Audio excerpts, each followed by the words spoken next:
mēs pastamies to kanālu, tur diezgan loģiski kaut kāds maija vidus, jā, ir nonāk līdz tai apakšai, kas patiesībā ļoti daudz tur visādi notikumi vienlaicīgi ir, jā, teiksim,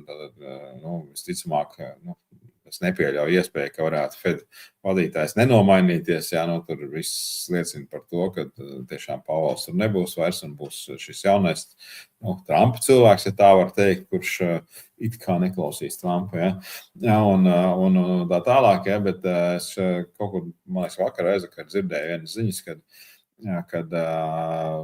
ļoti daudzos gadījumos pēc Fed vadītāja nomaiņas ir diezgan strauji krities Amerikas fondu tirgus lejā. Un, ja mēs paskatāmies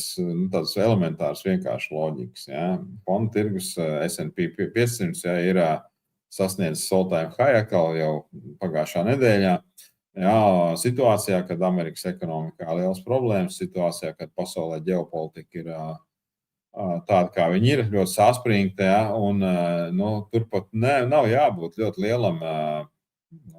zinātājiem ekonomikā un tādās lietās, lai saprastu, ka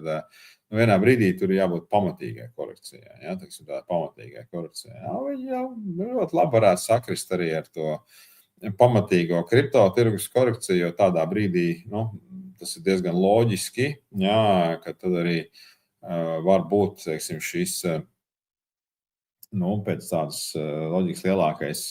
dziļākais kritiens, pēc kur tad beidzot varbūt tas tirgus tiešām sāk apgriezties atpakaļ un iet uz augšu. Ja.